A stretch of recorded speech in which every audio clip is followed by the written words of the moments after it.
a 2-day-old infant and not able to open the eyelid, and there is a small tag between the two eyelids. So you know this is a developmental anomaly. My question is, in which week of gestation or which month of the gestation this has happened? The goal of the presentation is that after the end of the presentation, I want all of you to be able to answer this question. If not, then the answers will be given at the end of presentation. Then we move ahead with the second slide. This is an abnormality in the eyelid structure which can cause this kind of a clinical presentation. Okay, and there are the options are: is it because of defect in the palpebral conjunctiva, tarsal plate, orbicularis oculi muscle, or it's a periocular skin defect? Third, a 4-year-old male shown here is referred for the congenital evaluation of the ptosis. And where do you see the defect in cases of congenital ptosis? Next, suppose you want to take out a small tumor from the eyelid and you find out that the most elevated point is at some 11 millimeters superior to the eyelid margin, and you decide to take a horizontal incision there. Which structures you will not damage? Which structures you will not damage here? The options are tarsal muscle, peripheral arterial arcade, glands of mole, and the orbital fat. Dr. Sumit, can you go a little slower, please? Okay, sir, fine. This may not be able to comprehend. Okay, fine. So I will come back to that questions in the end again, sir. Yeah. So this is the slide where I want all of you to understand that we will we basically need to understand the gross anatomy of the eyelid. What do you mean by the gross anatomy? Gross anatomy is it has a structure of medial canthus and the lateral canthus. Generally, the lateral canthus is normally 2 millimeter above the medial canthus. This is what the normal slant is. Suppose it goes other way around, it goes ulta, and the lateral canthus is lower than the medial canthus. It is called as a anti-mongoloid slant. It is called as a anti-mongoloid slant. Otherwise, what we have is a normal mongoloid. If it is more than 2 millimeter, then it is something that is hyper exaggerated. Then I need to understand some numbers. Whenever you are going with the anatomy, certain factual numbers you need to understand. What line I have drawn from the upper lid to the lower lid is basically vertical palpebral fissure. In normal you adults, it is 10 to 12, let's say 11 millimeter. In the children, it is 8 to 11 millimeters. Then the horizontal palpebral fissure, again it is very important, the distance between medial and the lateral canthus, it is around 28 to 30 in cases of adults. In the children, again it is less, around 18 to 21 millimeter. All these points are important to know that when you see a child and when you see an adult, to describe it as an abnormal anatomy or normal anatomy.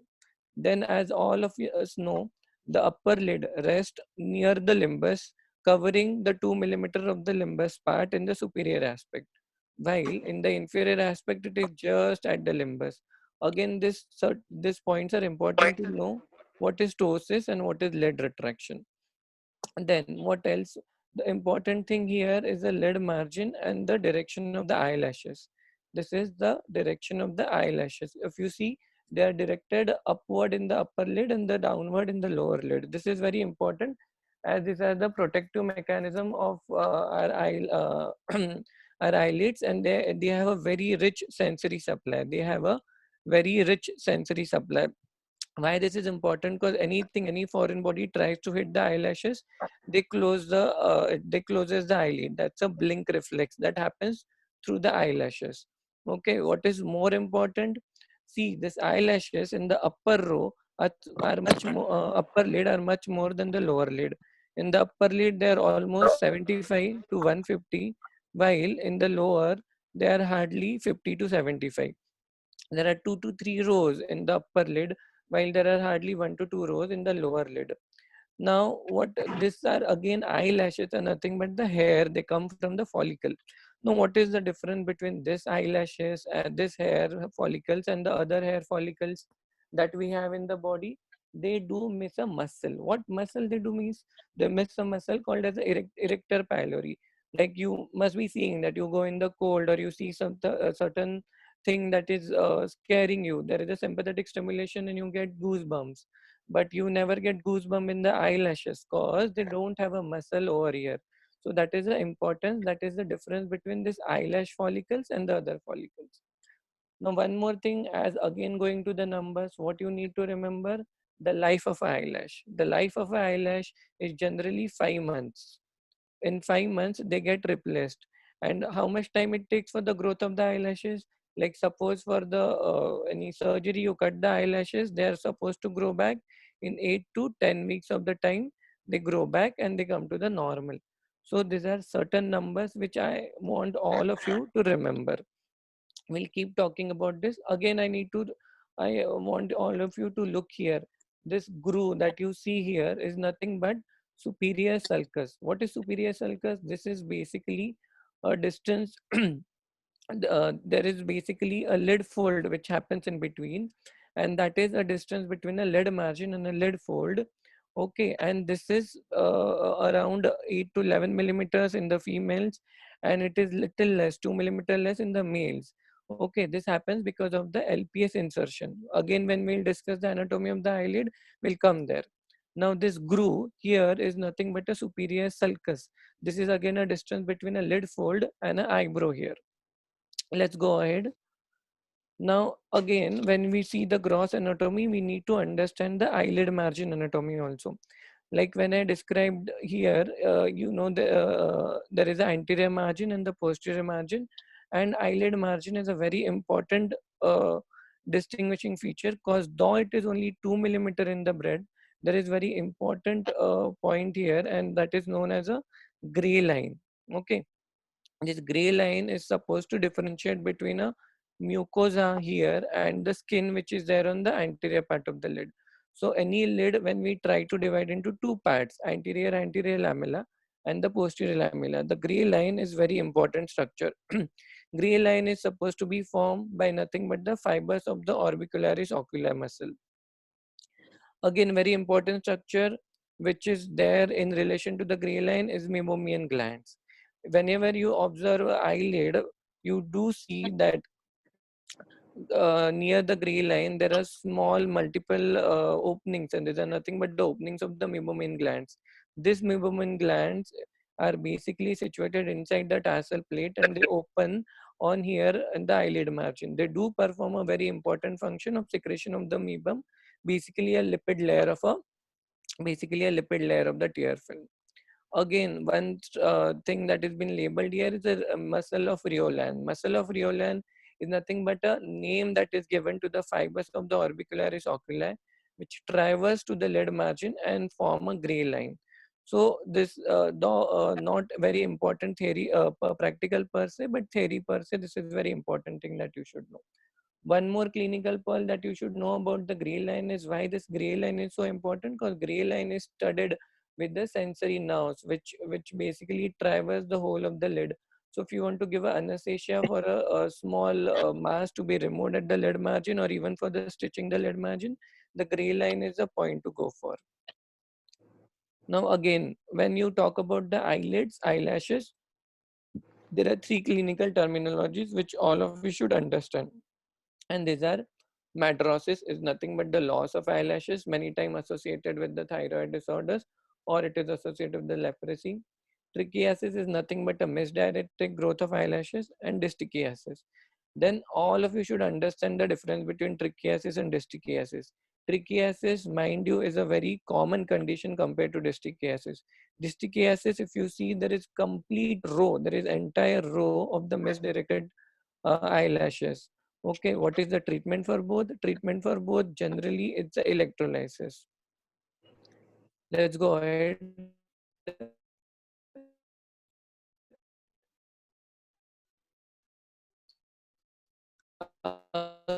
Again, I am describing here the gray, posterior to your gray line that you should understand. Dr. Sumit, Now, just hold yes, on. yes, sir. I would like to bring to the notice that when we look at the patient's face, and we are sitting at the same level, eye level of the patient, then it is generally the gray line that we should be able to see. This gray line, if we are able to see very clearly, that would mean that the lids are turned out, which would mean that it is an ectropion. And if we need to stand up and look at the gray line of the lower lid, that would mean that it has turned inside, which would mean that it is an entropion. So the gray line is just about, we are able to see it. It is skirting the level of the lid. That is how clinically we would like to put it as, because that would also help us to in our treatment mechanism as to what the anterior lamella or the posterior lamella that we are going to be tightening for the treatment procedure for the ectropion entropion. As you had correctly also mentioned about the life cycle of the lashes, we would also like to say that if we have done an epilation or we have cut the lashes at the time of cataract surgery or things like that, we would need to wait at least for 10 days to 2 weeks for the lashes to come back before we can do an electrolysis. This is something which is clinical as far as the students would require. And the third point is, as far as the infiltration is concerned, we would like to give the infiltration at the gray line, and also not on the gray line, not on the lid margin, but as far as the depth is concerned there.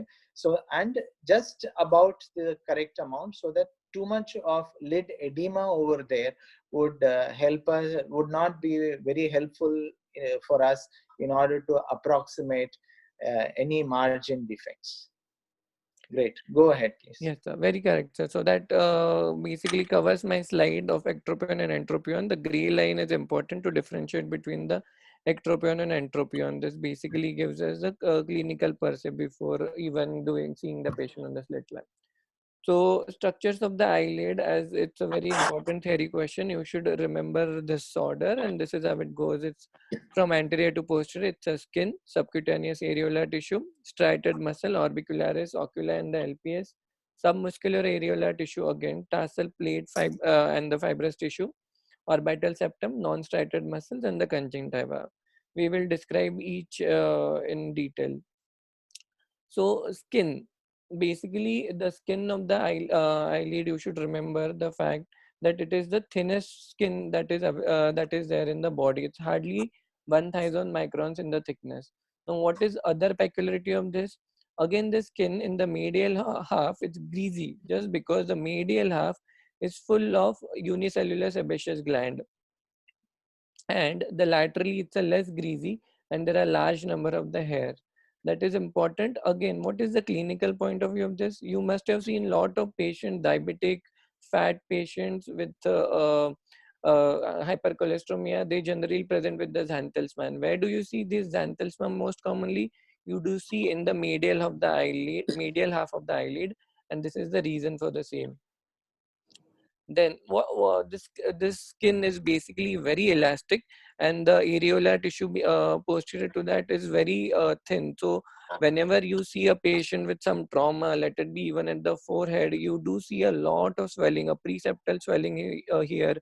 We call it as a black eye or the raccoon eye. That happens because of the elastic nature of the skin.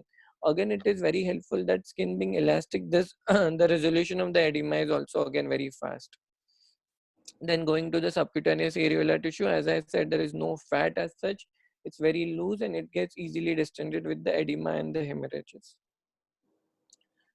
Then striated muscle. What do we have here? We have orbicularis oculi and the LPS muscle. These muscles are very important, as they form the major bulk of your eyelid, and they make it as a functional eyelid. Now orbicularis oculi as such, if you see the diagram over here, it's a very large muscle, and it is, that's why it is anatomically separated into the two parts, basically orbital part and the palpable part. And again, the palpable part is divided into the preseptal orbicularis muscle and the pretarsal orbicularis muscle. Now this is just a table. I don't want to go into detail. This will be a lot of theoretical thing. But just remember, the orbital part is the largest one, and they all unite at the lateral palpable raphe. Preseptal and the pretarsal part, they originate from the lacrimal fascia, posterior lacrimal crest, and the anterior part of the medial palpebral ligament. We'll not go into detail over here, sir, because this will be a lot of theoretical. Once they see the diagram, they will understand. Dr. Sumit, Yes, if sir. you're planning for Botox, Hmm. would something in this help from the slide help? Where would you give and things like that? Yes, sir. It is definitely important, as I will cover this slide and then tell them the Okay, thing. okay. Like orbicularis action, all of us know that it is supplied by the cranial nerve seventh, and the palpebral portion, it closes the eyelid gently, and it's the muscle of the action of the involuntary blink and the voluntary wink. Now, orbital portion, it is important for the tight closure of the eyelids and the areas surrounding the lids, forehead, temple, and the cheek. Such eyelid closure is often protective mechanism against ocular pain or after injury, and it's called as a reflex blepharospasm. Now, there is a condition called as the essential blepharospasm, which sir was talking about, that whenever there is overaction of this orbicularis oculi muscle, patient develops the essential blepharospasm. And what happens basically that the muscle is overstimulated and patient is not able to keep the eye open for a lot of time. So in this scenario, there are two very important clinical pearls that I want to tell you here. Whenever you see case of a essential blepharospasm, first thing that you need to rule out clinically is that patient is not a case of dry eye or any other corneal abnormality. Because even those cases, patient tend to develop a reflex blepharospasm to the extent that it appears like a essential blepharospasm. Once you rule out that, essential blepharospasm is very well treated with the a Botox injection. Now for Botox injection, sir, what point exactly you want me to cover here? No, is there, when you're talking about the laterality of Hmm. the injection, the medial or the lateral, is there any specific plane that you would like to give it in? You would want to give it in a place where there is more amount of superimposition of the muscles, right? That Yes, area sir. is to be a little more thickened compared to the rest. So you would probably require a little more dosage medially, laterally than in the center of the lid. Because the muscle fibers, they basically join over there. So the dose, which generally with 5 2.5. units, yeah, 2.5 units, is little higher on the medial and the lateral side. It's around 5 units. 5. Sometimes we give it. Yeah. So again, why it is important? So innervation is given by the seventh now, and clinically, when you see a cases like this of a facial paralysis, patient develops a condition called as a lag ophthalmos. This is again important. Those again, when you get calls from your hospital and you need to see a patient who is bedridden many times in the ICU, let it be any other cause, let it be Bell's palsy or some intracranial tumor that has been operated, patient does come with this kind of a profile, and this is a lag ophthalmos. This basically happens because of the orbicularis oculi paralysis, and you should know that how do you treat it. If you know it's Bell's palsy or something, the first management that you will try in this cases is a medical management. Secondly, if you think that the Bell's phenomenon is very worse because of the paralysis and it is non recoverable, what you can do is a tarsorrhaphy.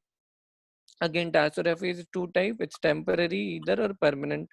So Bell's palsy, it will recover to a greater extent in some period of 6 to 8 months. You can attempt a Mhm. temporary tarsorrhaphy, but somebody presented with the CP angle tumor operated, then the recovery sometimes is difficult, and you can plan a permanent tarsorrhaphy.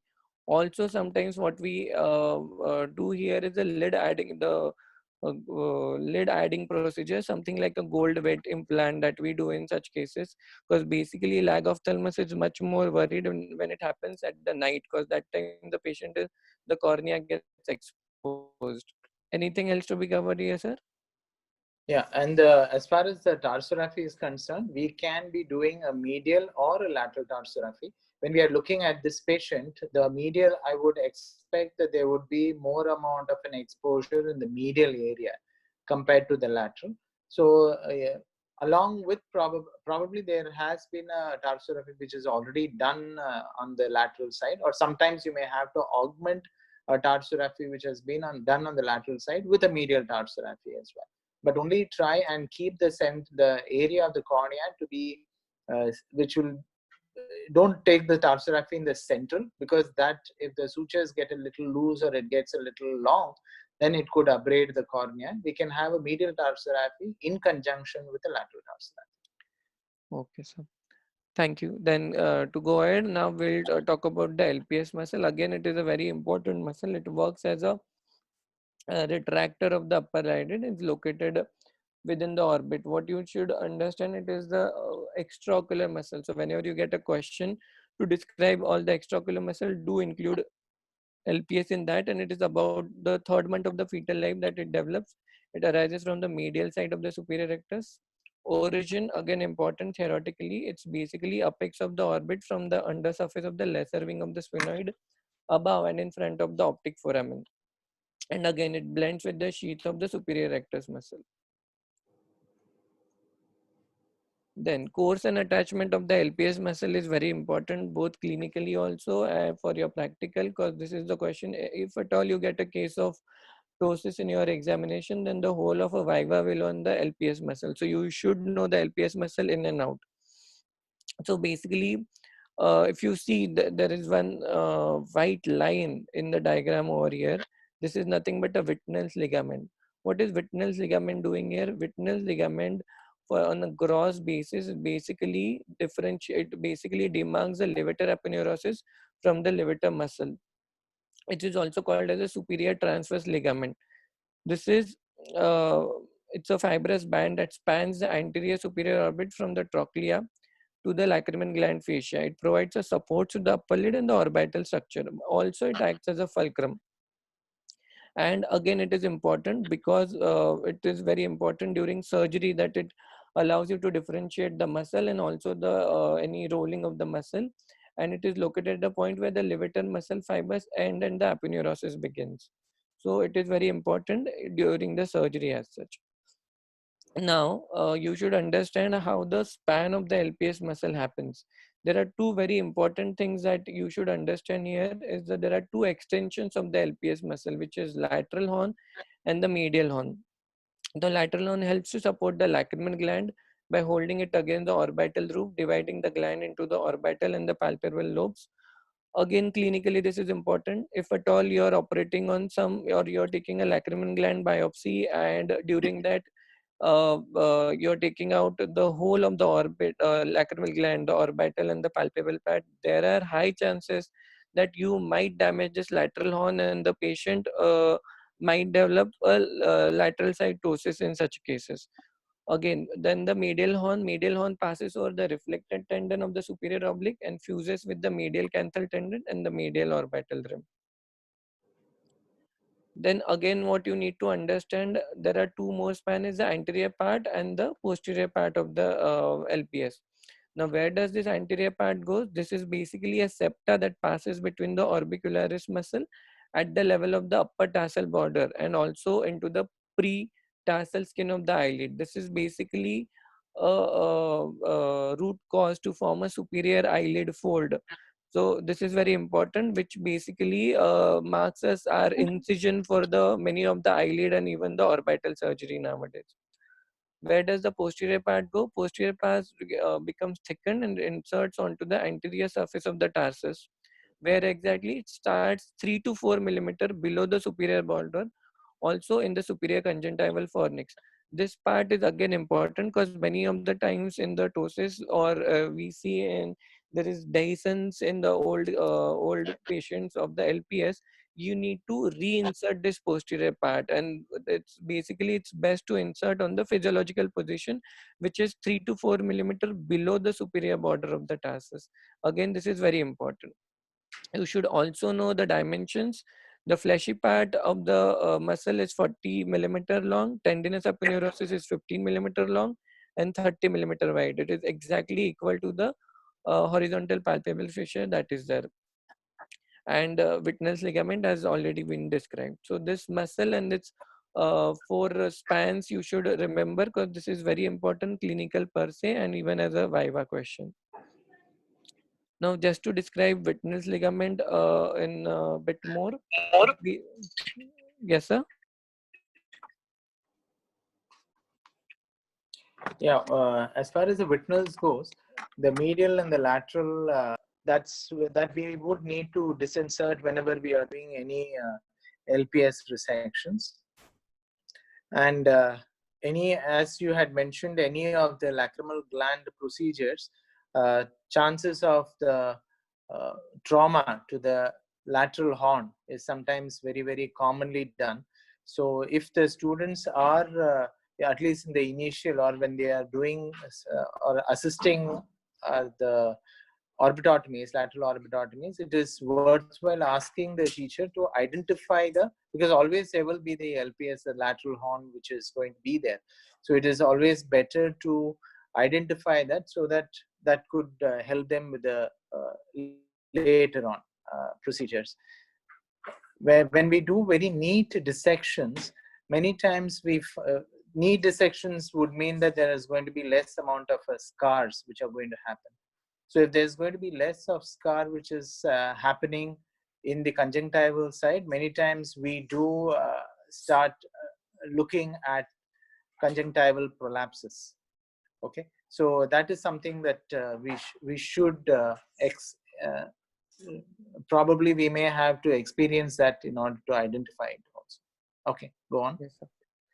Then again, now supplying the action, it is supplied by the superior division of the oculomotor nerve. It works as a elevator of the upper eyelid, and again it functions against the orbiculate ocular muscle. So you know the damage to the LPS is failure to elevation of the upper eyelid, and it causes ptosis. Lockwood's ligament, I will come to this later. Then submuscular areolar tissue. This basically lies between the orbicularis and the tarsal plate. This is the next in the line from anterior to posterior. This communicates with the subaponeurotic stratum of the scalp basically. And this layer splits the eyelid into the anterior and the posterior lamina. So basically it's a very thin layer, but it's very important for the dissection point of view, because if you find this plane, you can easily dissect between the anterior and the posterior. Many times during a lid reconstruction procedure, this is a very important plane to find out. Then moving to the pre-tarsal space, this encloses the peripheral arterial arcade. Why this is important? Because this is, if at all your dissection is not very proper, you might damage the peripheral arterial arcade and there will be excess of the bleeding. I request people not to put lines in between. It's again bounded anteriorly by the levator and orbicularis as the stratified muscle. Posterior to that is nothing but the tarsal plate and the palpebral muscle, and it encloses a preseptal space. Preseptal space is again important in a preseptal cellulitis. Then going back to the fibrous layer. Now, why this fibrous layer is important? Fibrous layer is basically, if there is no tarsal plate or no fibrous layer inside the eyelid, we will never be able to keep the eyelid straight. Like, you know, the body without bones, it will be same as a lid without a tarsal plate. There will be no structural support as such.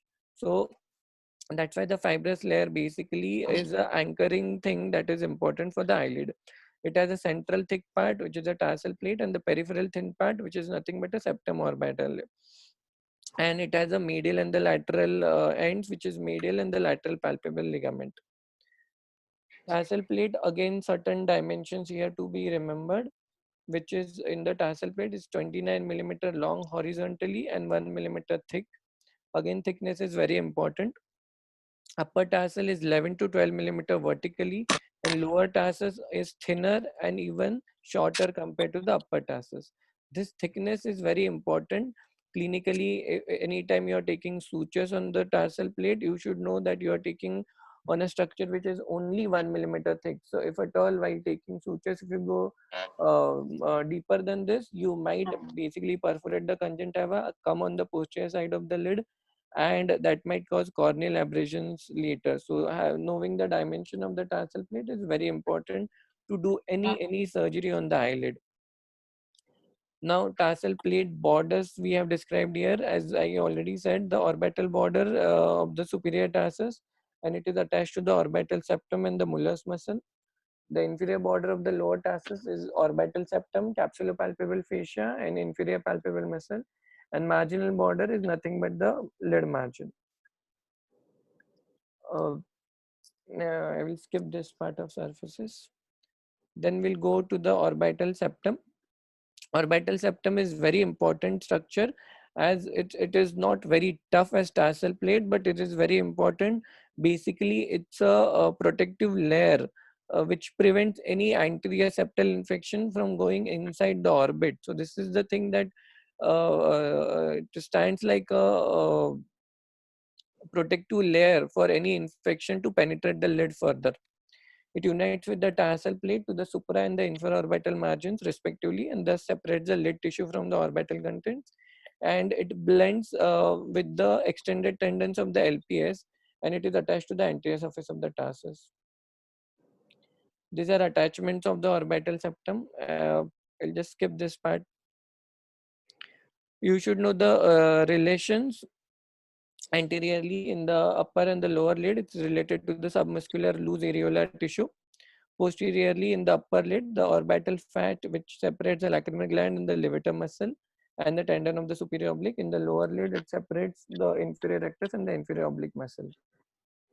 Structures piercing through the orbital septum. Again, it's a theory question. Medial palpebral ligament. Medial palpebral ligament basically marks the medial end of your eyelid. It's a triangular, tough, fibrous band which connects both the tarsal plates with the medial wall of the orbit and the frontal process of the maxilla to the anterior lacrimal crest. It is important per se, as orbicularis oculi muscle takes origin from it and the overlying skin attached to it. Uh, just go ahead of this part. Lateral palpebral ligament. It's a lateral end of your lid, and it is about 7 mm horizontal, 2.5 mm vertical, and it is attached to the Whitnell's tubercle on the lateral orbital margin.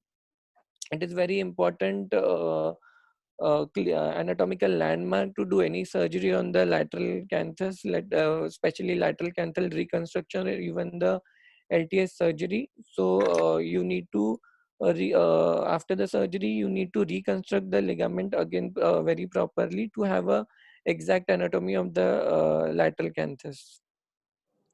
Orbital flat, this is clinically more important in old age people, especially when you see them with the loose orbital septum. As with the age, orbital septum becomes thinned out and the orbital fat starts prolapsing. So these are typical fat pads which are there. In the upper lid, there are two, nasal and the central. In the lower lid, there is nasal, central, and the temporal. Again, it is important to know, especially when you're going to do a blepharoplasty surgery. Now coming to the Dr. non-striated Sumit, muscle. one second. Yes, sir. One. I would like to add two things: the medial palpebral ligament and the LTS, which you had mentioned. Yeah. Whenever we are doing a DCT, we are taught that we need to disinsert the medial canthal tendon. The MCT is disinserted, the sac is removed. But many times we do not reposition back the tendon. This could result in the loosening of the lid, thereby either an entropion or an ectropion can result. That's the reason why the tightening of the lid margin with the help of the lateral tarsal strip is the treatment for both an entropion as well as the ectropion. And in order to facilitate or to augment the action, when we are putting the lateral canthal tendon back into the orbital part, into the bone or the periorbita, we can try and rotate the lid margin to some extent. That is one point. You had mentioned the tarsus which is not there, or in cases of coloboma or other places. What are the tissues that you could use to replace a tarsus which is lost or which is not there? So one means what we can use is a sclera. Then sometimes we use if the upper lid is lost, then what we can use is a lower lid graft to do it. And The lid sharing procedure, is yeah, that lid what? sharing Yeah, procedure. Yes, sir. very good. The sclera which is preserved, yes. And there are sometimes you may require a little tough tissue wherein you can use a palatal graft as well. Palatal grafts in cases where there are multiple repeats for an entropion, cicatrical entropion of the lower lid, where you have tried, you have put in a mucous membrane, not very helpful, then as a final result, we can even put in a palatal graft.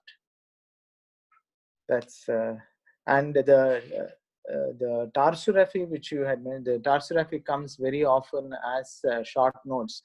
So where they you had correctly mentioned about the temporary as well as permanent.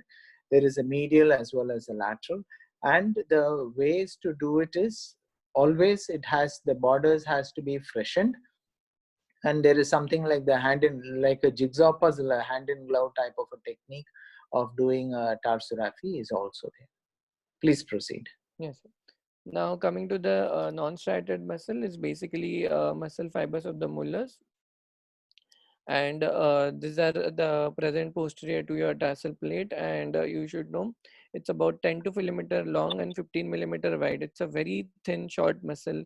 Then why are we studying it? Even it is not so strong muscle, but it is attached to the congenital of the upper fornix. It supplies by the sympathetic nerve fibers, and it is very important muscle as any this contraction of this fiber basically causes widening of the palpebral fissure. So you must have seen the paralysis of lead leads to the Horner syndrome. This is one of the important structure that happens in the Horner syndrome. Like in Horner syndrome, there is sympathetic chain that has been damaged, and patient comes with the ptosis. The pathology in that is basically non-working of the Muller's muscle and not any damage to the LPS muscle. So the Muller's muscle, though it causes action of only 1 to 2 millimeters on the eyelid, it is still an important muscle because it is not a voluntarily supplied muscle. It is a sympathetic nerve fiber supply that is there to the Muller's muscle. Clinically, again, as I said, it's a condition in which the upper eyelid sac, it is caused by the weakness or the paralysis of the Muller's or the levator muscle. Now, retractors of the lower lid. This is more important whenever you're dealing with cases of entropion. Very important retractor you should know is a capsulopalpebral fascia, which is there in the lower eyelid. What you should know clinically in this is that it is a sheath, basically extension of the inferior rectus muscle and the suspensory ligament, and it inserts into the inferior edge of the tarsal plate. That's how it is able to hold the lower eyelid in approximation to the globe.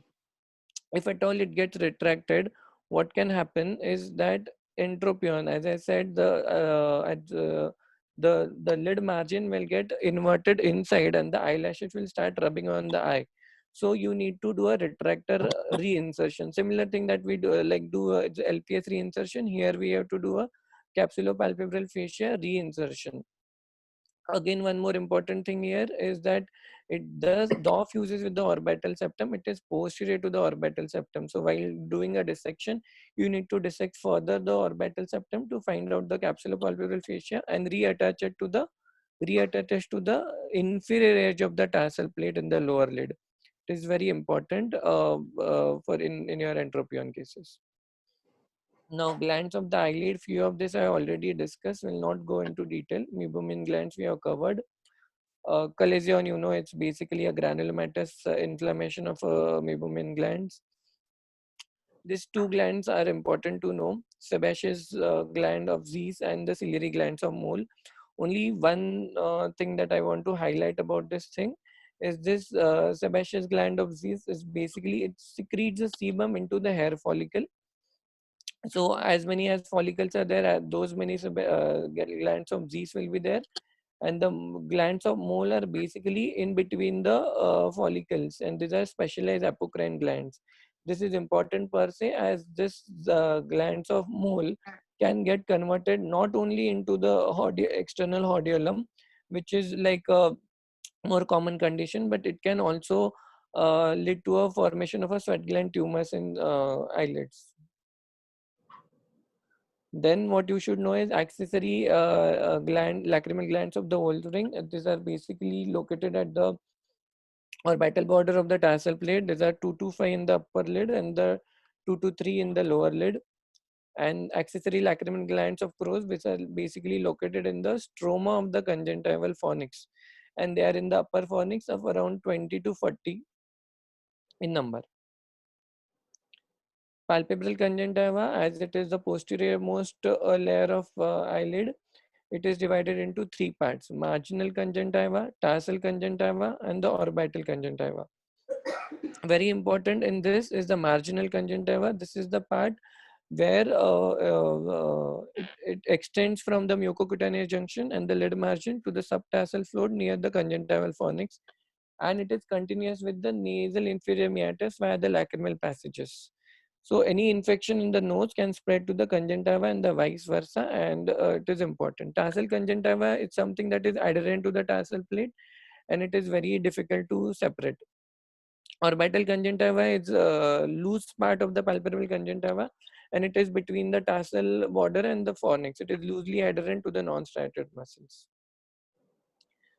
Innervation of the eyelids. Sensory is basically by the ophthalmic and the maxillary division of the trigeminal nerve.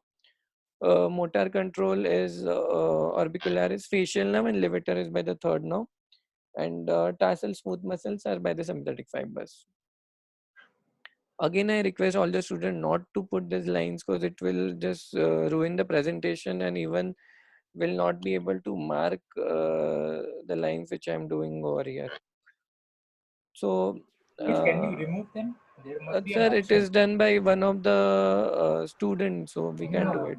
yeah, you from your side you cannot clear them. No, no, I cannot clear it. Okay. So I will just run quickly with the blood supply of the eyelid and the venization. It is basically by internal and external carotid artery, and it is medial and the lateral palpebral arteries, which basically form a arcade. You should know the position of the arcade is basically around 4 millimeter, 2 to 4 millimeter from the lid margin. Why this is important? Because any incision given in this area will cause lot of bleeding, and so you should know that the incision generally we avoid in this area, but any trauma and the repair has to be very proper in this area, because this basically causes the is important place for the vascular supply of the lid.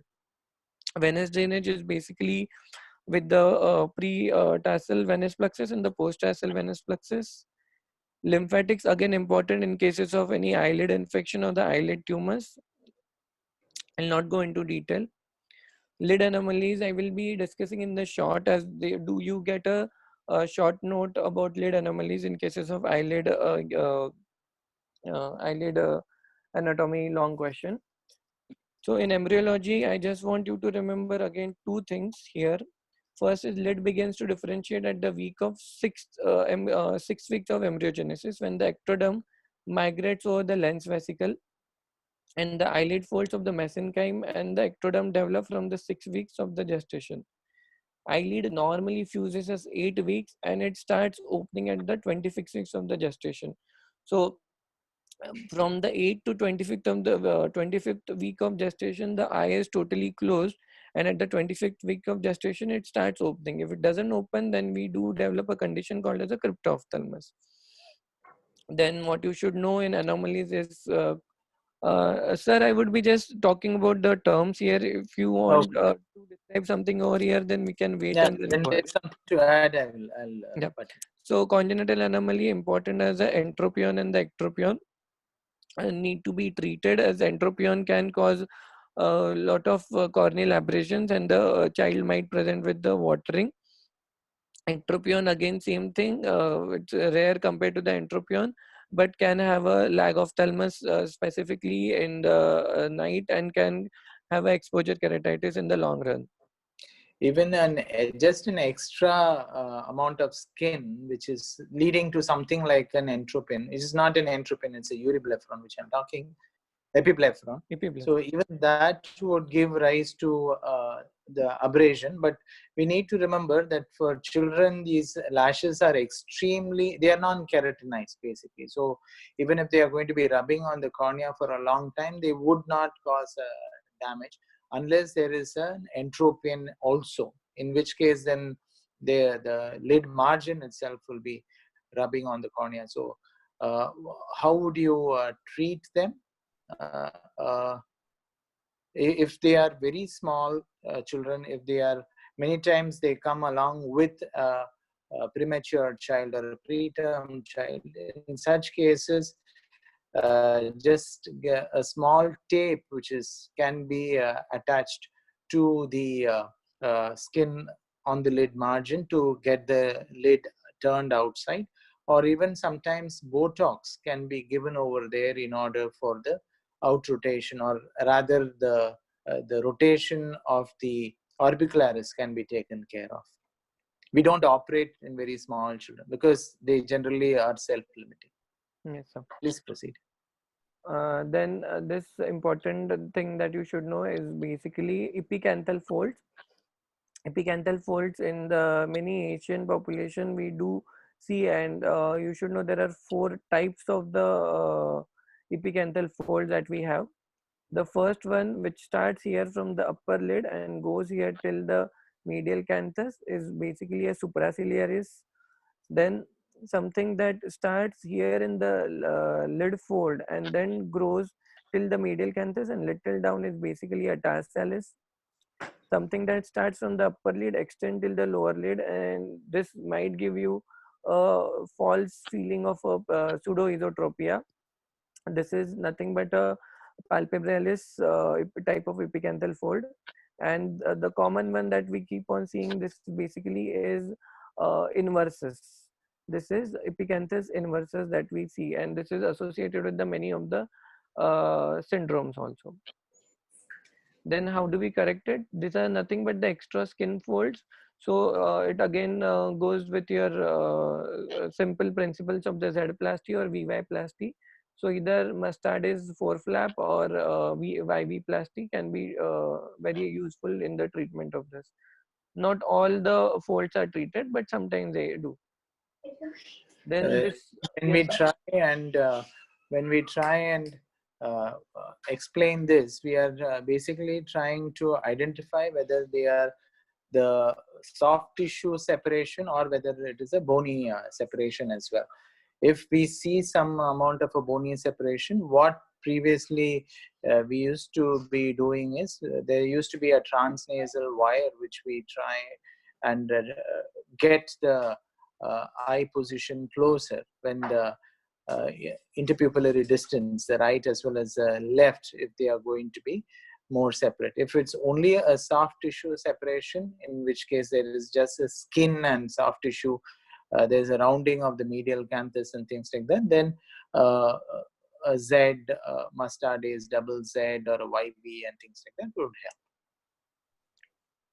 Yeah, Okay, sir. please. Then these two terminologies, sir, I will just explain them. What are the terminologies? Then you can add points on this. These two terminologies are very important. You should know even viva per se. One is telecanthus and the hypertelorism. What happens in them? Basically, the two medial canthus are away from each other normally. Okay, and in this, the distance between two medial canthus is increased. Now, what is the normal distance between the medial canthus? Normal distance between the medial canthus, what we measure all of us is IPD, interpupillary distance.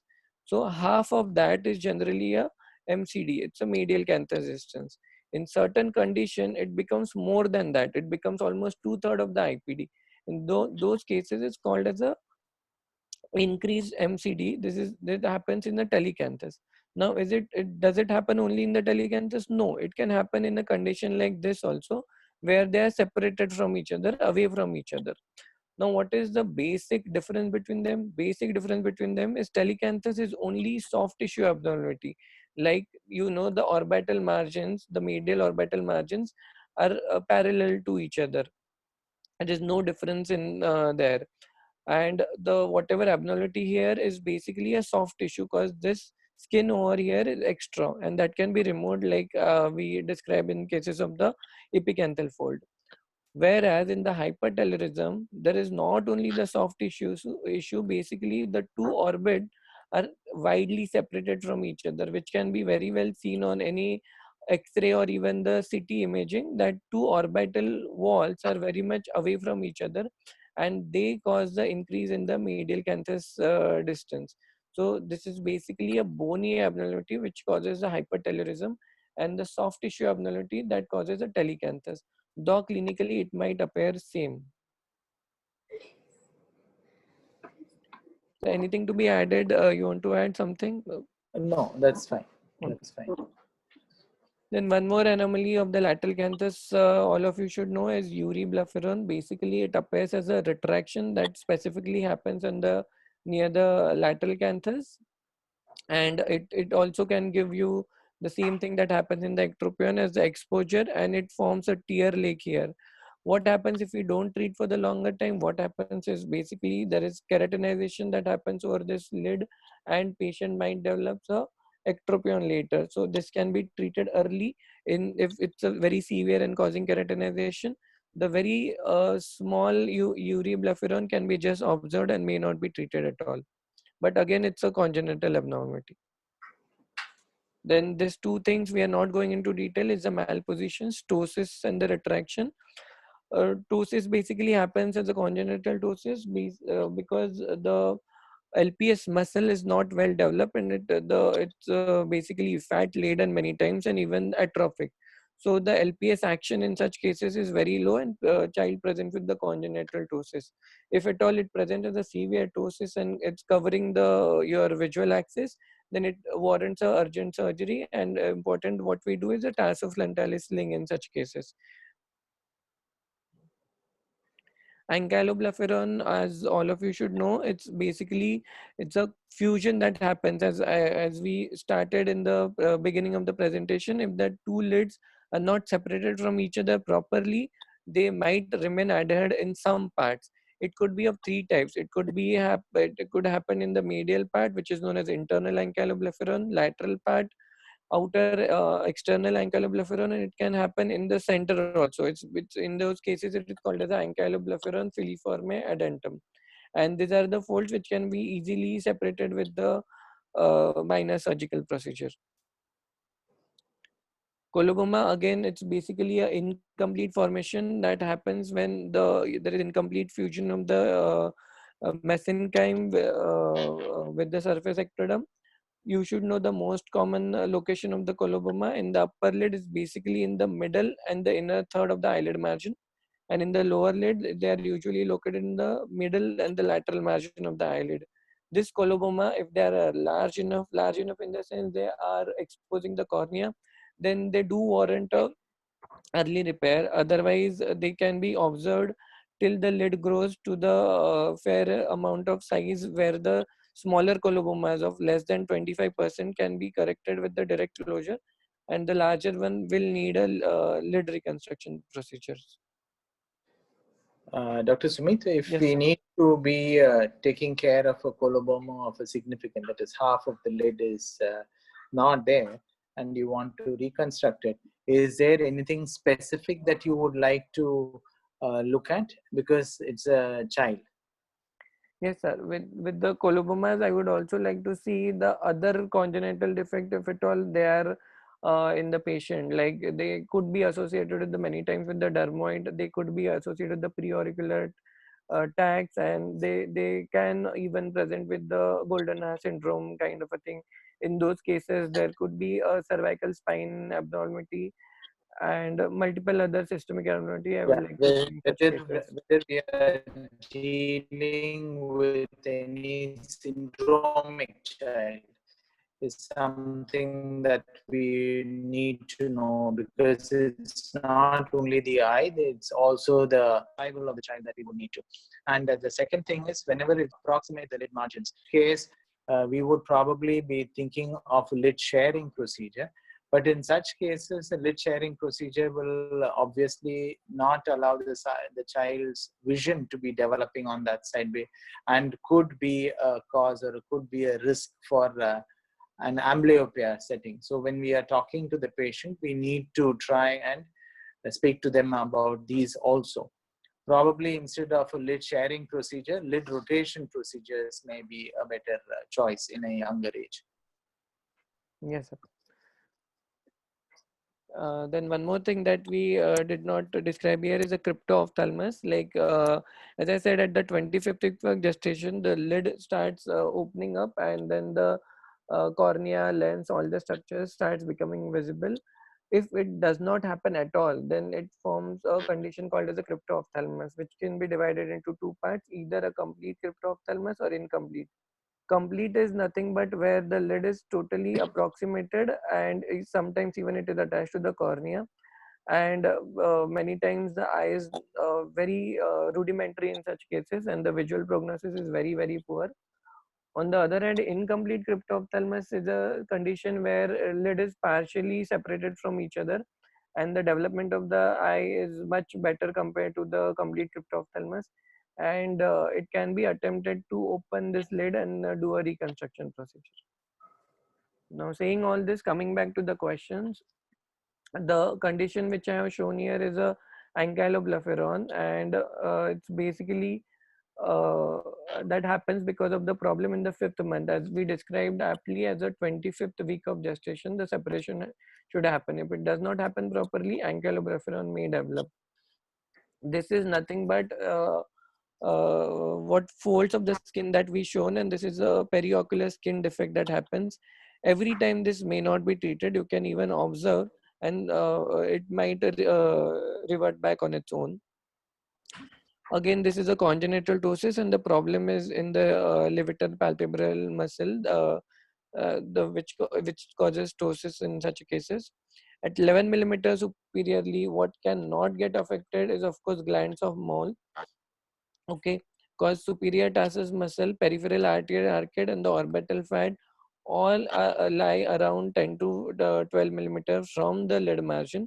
So near the lid margin, you can damage marginal arcade. Above the 11 to 12 millimeter, you can damage the peripheral arterial arcade. And generally, if you while doing any incision, if you take a horizontal incision, you can damage the meibomian glands. But glands of Moll are something which are protected in the eyelid by the orbital septum.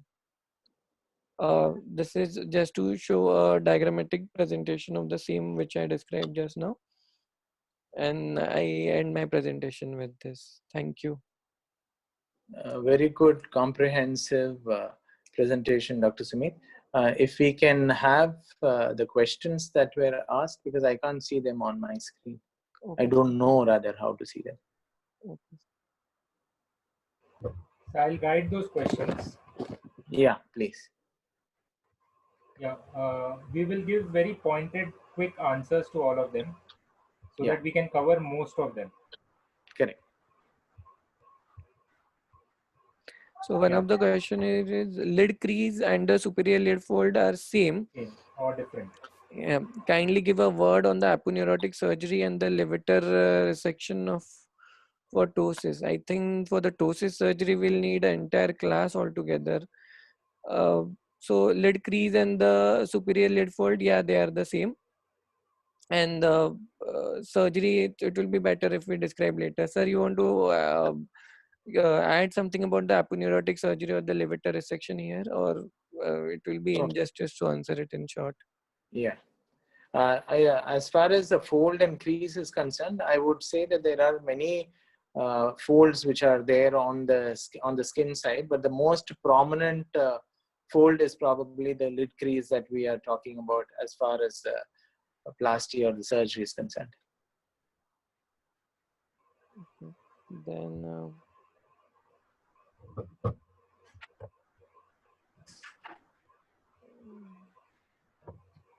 Please explain the terms lateral and medial palpebral ligament and raphe.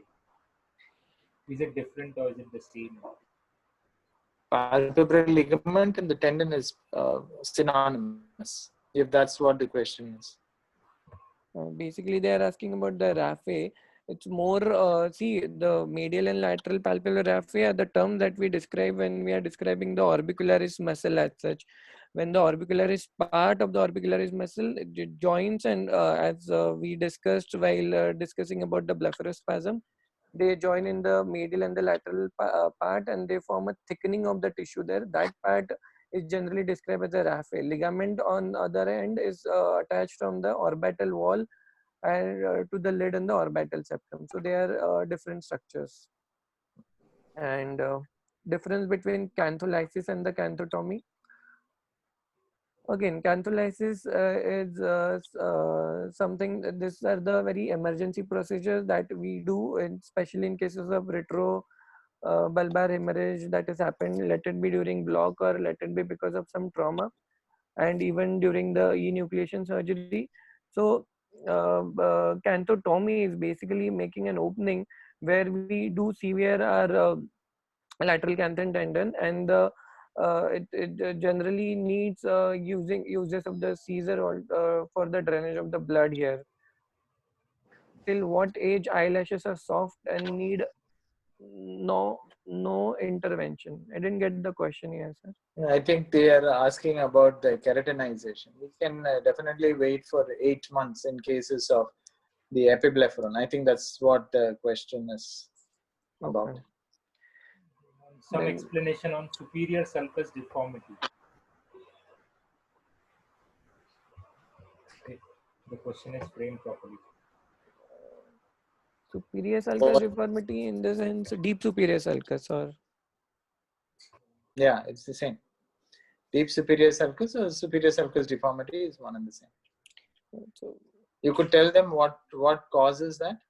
yeah, basically it's there is lack or loss of orbital fat that can cause this kind of a deformity. It happens in many cachexic individual that you see a deep superior sulcus. Now he is saying PES. Okay, PES is altogether different. It is post enucleation socket syndrome. It happens in the case, suppose you have done a enucleation for that sec, and you replace it with the orbital implant, and then you replace it with the suppose a prosthesis. And when the orbital implant is smaller in size, you do have to put a prosthesis which is larger or the thicker. What happens with the thicker prosthesis? Any prosthesis has to be there. Weight bearing thing happens on the lower fornix. So when you have a larger prosthesis, it continuously keeps on pressing the lower fornix, and at the some time what happens that the lower lid is not able to bear that much of weight, and it develops a condition called as a lower lid shelving, and later on it turns up into the ectropion. In such scenario, whenever patient comes to you and tries to put a prosthesis, he comes to you that मैं prosthesis डालता हूँ, and it keeps on falling down again and again. So that's what happens as a PES. Anything to be added, sir? I think this is what you wanted to Yeah, ask. that's true. Whenever there is going to be a lot of handling of tissue, then there would be this superior sulcus defect or deformity is going to be there. A lot of fat is going to get atrophy. So in such cases, minimum handling of tissues. And secondly, when we are trying to put in a prosthesis, the prosthesis should be, there's an implant that should be the correct size. If you are going to err on trying to be conservative and say that if you are going to be putting a small implant, it is not going to get extruded, then we will end up having a heavyweight type of a prosthesis, which is going to give shelving of the lower lid, and the thing is going to keep pouting out. We should have the correct style, the amount of the implant, the volume should be correct. So it is better to have, there are sizers which are there, which can be put in, try and wrap the sclera above it, and then fit it properly so that you can have the implant at a later stage of the correct size. Yes, sir. Then any correlation with the LPS and SSD? Not exactly. Uh, Last question, sir. Conditions associated with the lower lid ptosis, or maybe causing lower lid ptosis. I would rather put it in terms of trauma or in terms of fractures, only in such cases where there is going to be a retraction, or in cases of honors, or in cases of an ectropion. You could have a or any max factor dealt with the mandible or the maxilla, sorry, the maxilla, you will have some amount of an elevation of the lid, lower lid. Mhm. Okay, I think that answers all the questions. So, Swapnesh sir, anything we missed or done? Done. I think. That was a great presentation. Sumit, Good presentation, Sumit. Sumit, you lived up to your genetics of being a great teacher. Oh, I don't know, sir. That was quite a theoretical topic. People must have got bored, but hope so. And there were in between some master strokes by Vidyashankar sir. So I think there were good attendance of more than 100 people when your talk was going on. So thank you very much, both of you. Thank you, sir. Thank Thank you. you, Vidyashankar, sir. Thank you, Swapnesh. Thanks, Sumit. Sir, should I end the meeting? Yeah. Yeah. Thank Thank you. you. Thank you. Thank you.